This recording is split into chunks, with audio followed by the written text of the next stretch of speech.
Hey, Divine Feminine Butterflies. Welcome back to Evolving Butterfly Goddess with me, Moe Nicole. Here we are all about evolving out loud in our life, our money, and our purpose through the energy of our ancestors. I want to thank you for your likes, comments, shares, and subscribes here on the channel. It is always appreciated by loves, okay? And a major shout out to all of the channel members as well as the members over on my website. Thank you for your continued support. Yeah, we're going to keep that. All right, so we're getting into the Divine Feminine message up in here, baby. So your energy is being guided by new beginnings and life purpose. Listen, Divine Feminine. Because I was feeling 444 energy, so a lot of you all may have been seeing a lot of 4s, a lot of 2s, a lot of 8s, okay? Ooh, child.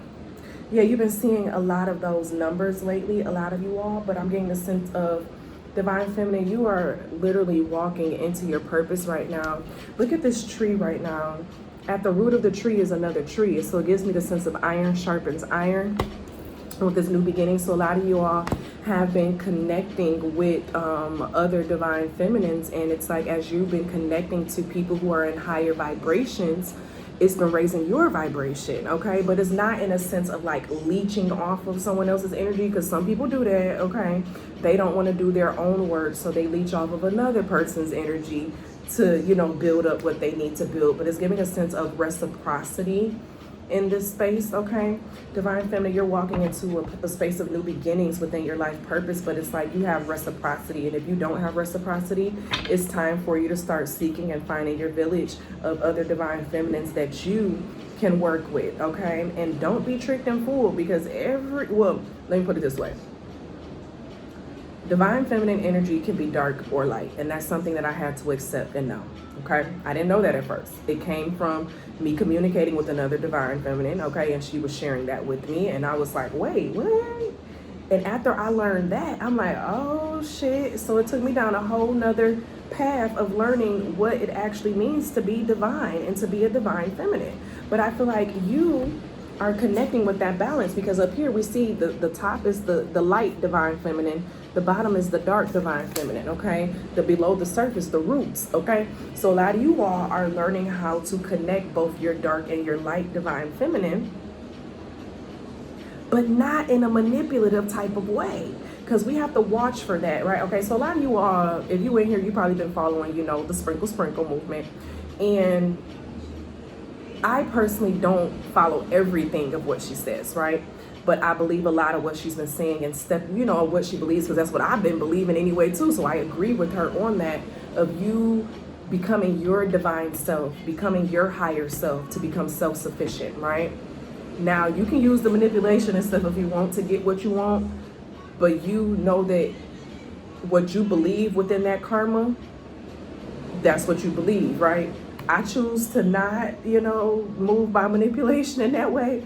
But when it comes to self-sufficiency and knowing your internal power and knowing that you are divine and you're internal and that you have the power to define your divine feminine energy, you're walking into a space where you're learning how to define your personal divine feminine energy. And you don't have to define it according to everyone else, but you can know how to work with other divine feminines as well in that process. You don't have to be the same type of divine feminine to be able to know how to work with different feminines. You just gotta know how they operate. Because when you in tune with who you are, you can then pick up on certain things, okay? And so this is giving a sense of within your new beginning and your life purpose. You're really coming to find out what type of divine feminine you want to be. Do you want to be the kind that manipulates and shit? Okay. You got the chariot coming out with the cedar. Or do you want to be the kind that gets what they want from showing more of their light? Or the dark. You'll notice here on my channel, I channel the dark and the light. So when I do the zodiac readings, the what's hidden and all of that, the hidden, that's below the surface. That's the dark divine feminine side of me coming out, okay? I allow myself to balance both, because in a way it attracts people to my channel who then want to learn how to balance the light, and then they find these readings. You get what I'm saying? And so sometimes we need to know how to channel that dark in order to appreciate the light, or in order to allow the light to be seen, divine feminine. And I feel like a lot of you all, you're getting to that place where you're learning how to balance that, and you know what attracts what, okay? I know what these videos attract, okay? And I also know what my darker videos attract, okay? Neither one is wrong. But I choose balance on my channel. I don't want to just do karmic, you know. I choose balance. So then people can choose when they're ready to want to listen to this or when they want to do that. You can get with this or you can get with that. And you can get with this or you can get with you get what I'm saying? And so divine feminine, that's your energy of what I'm getting. You're connecting with other divine feminines as well as connecting with yourself. Yep, 5 of fire with the black cohosh. But we know the 5 of fire is all about it could be some fighting, it could be disagreements and things of that nature. So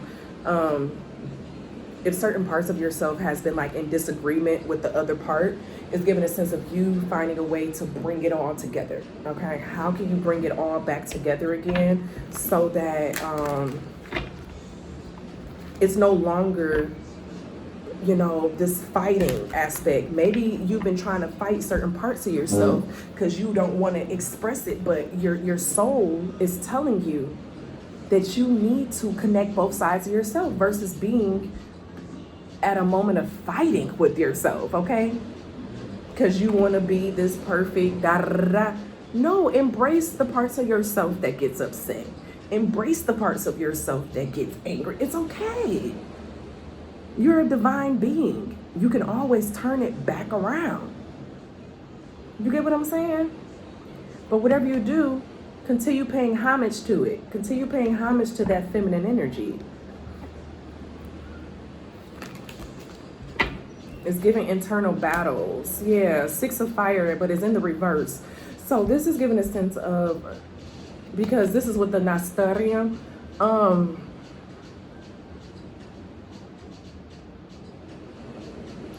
you are the energy that you may have been looking outside of yourself for.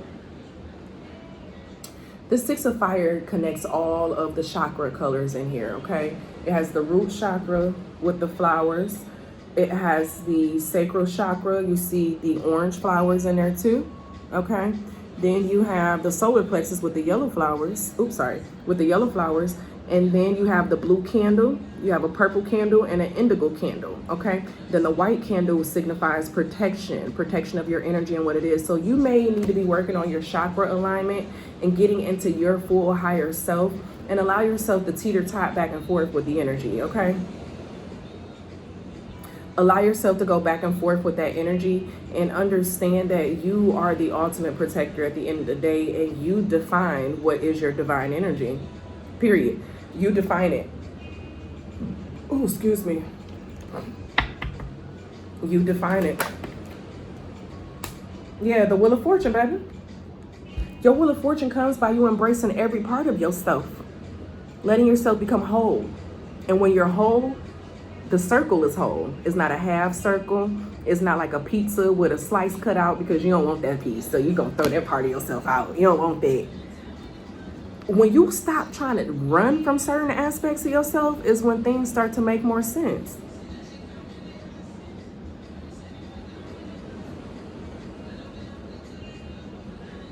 When you start to run from things, that's when things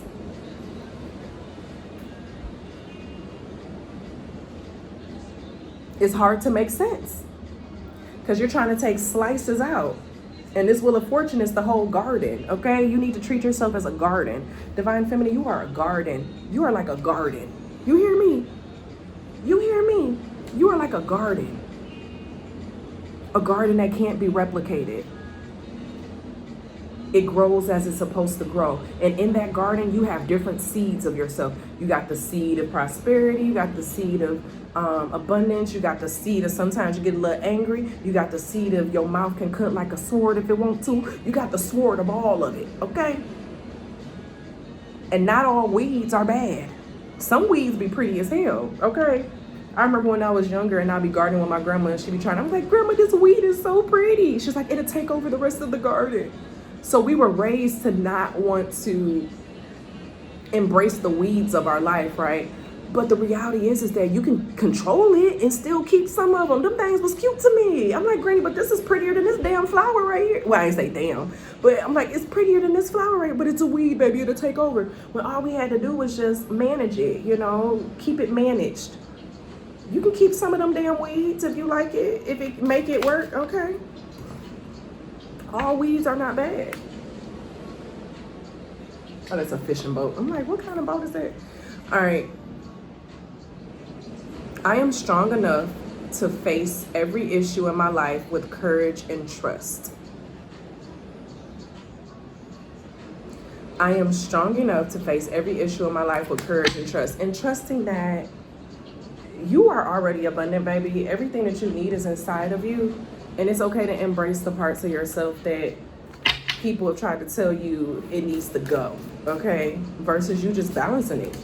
Just keep it in a boundary. If you have your weeds in a boundary, it can't overtake every goddamn thing else, okay? You have 8, your body's power. Your body is yours, so celebrate your temple. And think about yourself as the garden, right? You need water. You need sunlight. I was just sharing in another video that Spirit revealed to me on my spiritual retreat that the sun is actually feminine. Before religion, the sun was feminine. And I didn't know that until I started doing research after Spirit revealed it to me. And it shared the aspect of the reason why the sun was seen as feminine, because the sun is needed for life. In order for plants to grow, it needs the sun. It don't need the moon. The moon gives it a break. But you need sun to grow. That's feminine. You need feminine energy in order to give life to something, which makes sense why the sun was actually feminine in a lot of areas prior to certain aspects of reality. And after that, I was like, oh my gosh, I will no longer see the sun as being masculine, because it makes more sense to me. It made sense to me in my revelations. So how do you celebrate your temple? How do you put more life into your temple? How do you speak life into your temple?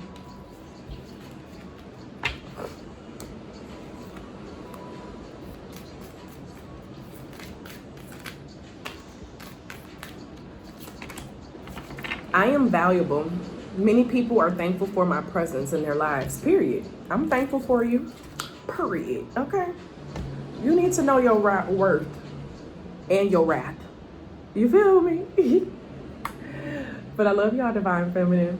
And as always be real, always be true. Don't be afraid to do what you want to do, period. I love y'all, and I'll see you later. Bye.